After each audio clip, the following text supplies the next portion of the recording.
Well, Shirley, thank you so much for taking time to share your story. It's so important that people hear what God has done in their life. And I'd like to just start by asking to just tell us a little bit about where you were at before coming to know Christ. Sure. Well, I come from a family of 5, mom and dad.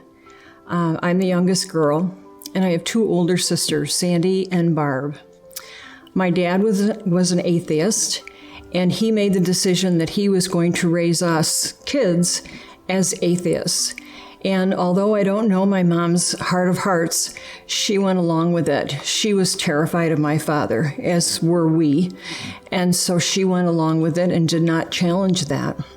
And as little kids, it was tough because this was before the separation of church and state.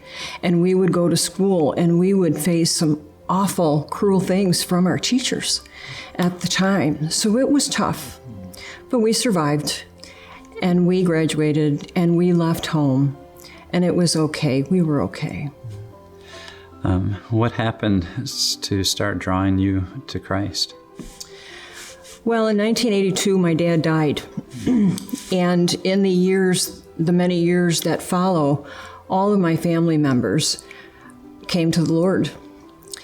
And my sisters, their husbands, their children, my mom, they all came to the Lord, and I was the only holdout.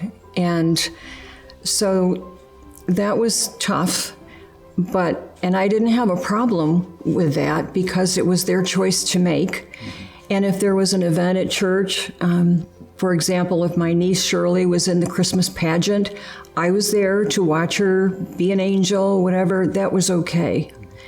And there were a lot of times when my family and friends tried to broach the subject with me, but I had learned well from my father, and I shut them down. I knew what to say, I knew how to act, and I was just not going to let that conversation happen. Well, how did it start to, again, stir in your heart that you were missing something or that you needed the Lord? Well, in June of 2003, I got a call from my sister. We were living on the Indiana-Michigan border at the time. And she called to say that my mom had been diagnosed with liver cancer. And the doctor said she only had 10 days left. So Sandy and myself had better get to Rochester quickly. And so we did. And as it turned out, she lived for 3 more weeks. And during that time, I was amongst all believers, and I was the only one who was not. We all grieved the same amount of grief, but everybody that was there dealt with the care of my mom, the legal decisions that had to be made for my mom, everything, cooking. They all handled the journey very well. They were coping, but I was not.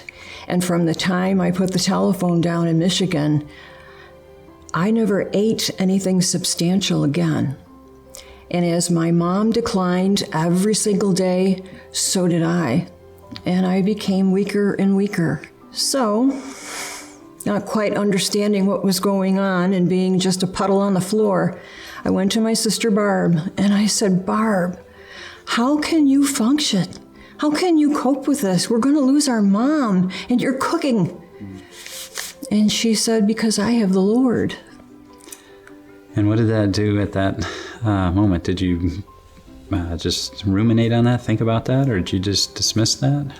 I thought about it a lot, and I certainly didn't know what to do with it at the time. I was so compromised myself.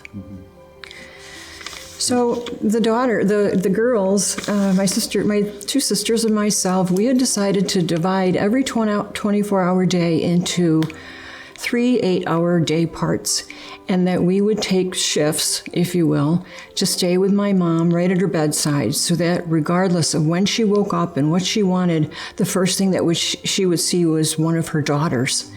And so we did that. And she apparently was sensing that I was failing and getting weaker every day, because one night, in the middle of the night, I hear this, Shirley, I want to talk to you. And this was a person who hadn't put a sentence together in over a week. And suddenly she wanted to chat. And so she said to me, I want to talk to you. I am so upset because you aren't taking care of yourself. And there are some things that you need to understand, so I want you to listen, and I want you to listen well. She said, first of all, there isn't anything we can do about this.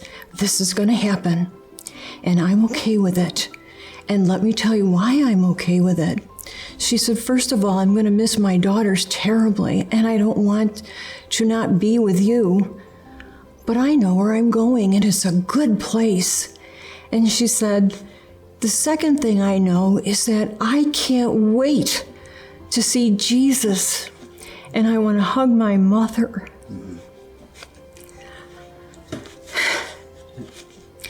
She said, you're making it tough for me, because if you don't take care of yourself, you're going to die too.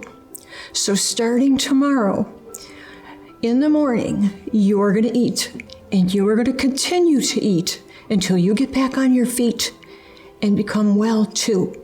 And you need to promise me, and you need to not break that promise. And I promised. And I've never, ever broken a promise to my mom. She nodded her head and said, this is good. She went back to sleep. It was the last conversation I had with her, and 4 days later, she was gone. Tell me about the ride back home after your mom passed. Well, on the ride back to Michigan, I had mentioned to Mike that the gal that I worked with, my supervisor named Susan, had invited me to her church on more than one occasion. She dearly loved it, and she knew that I would too, so she said. Every Friday, as we left for the weekend, Susan invited me to her church. And she would say, Shirley, you'll love it. Shirley, I just need to see you there. Shirley, there's an empty seat for you. And she did that every Friday for over 2 years. She invited me to her church.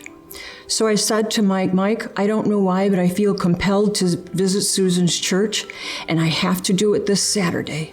I have to. And you don't have to come with me if you don't want to. I understand, no worries. But I need to be there. And he said, no, we'll go. And so we did. And so on Saturday night, we drove out to Granger, Indiana. The campus was beautiful. The people were so friendly and so inviting, and the gentleman at the door gave me a big smile and says, welcome to Granger, I'm so glad you're here. And it was genuine. I could tell it was genuine. We went inside, we sat down in the auditorium, and on the stage was a huge bridge. And on the left side of the stage, it was totally dark. And as the bridge progressed to the right-hand side, it was beautiful. On the right-hand side, it was lit up. There were flowers and foliage, and it was just delightful. And I had no idea what that was about. It just so happened that that evening, they were starting a new series, and it was called The Great Divide. And it was about life with Jesus and life without Jesus and the gap in the middle. Dr. Mark Beeson is the lead pastor of Granger Church, and over the next 4 weeks, he made the case for Christ. He laid it out. It was simple. It was beautiful. It was believable. And I loved it. And I had never heard it before. On the last day of the series, Mark said that he would pray a prayer, and that if there were folks in the auditorium that wanted to give their life to Jesus, that all we had to do was repeat it in our minds, quietly, in silence, and we would be saved. So he prayed the most beautiful prayer, And I recited that prayer silently. And as soon as the amen, I felt an incredible wash over me. Very difficult to describe a feeling in words, but I would say it was joy that I had never known and relief that I had never had. At that point, Mark invited anyone who would like to, who had received Christ, to the front. He said if anybody would like to, they could come and walk the bridge from the darkness into the light. And in that split second, I realized I didn't know what decision Mike had made. So I turned to Mike and I said, Michael, I want to cross that bridge. I really, really do. And I need to know if you're coming with me. And he said, oh yes, let's go. And my heart was full. So after that, tell me a little bit about what your life has been like since knowing the Lord.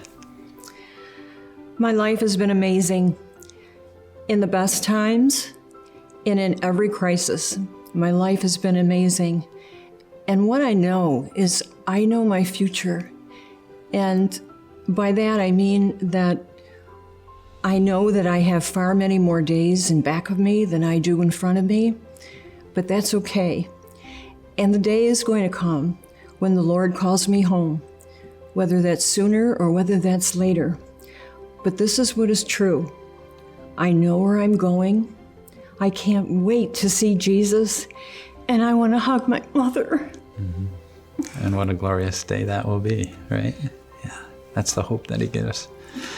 Thank you so much. I know it's joyful and it's also hard, but thank you so much for sharing your story with us. It was a pleasure. Thanks.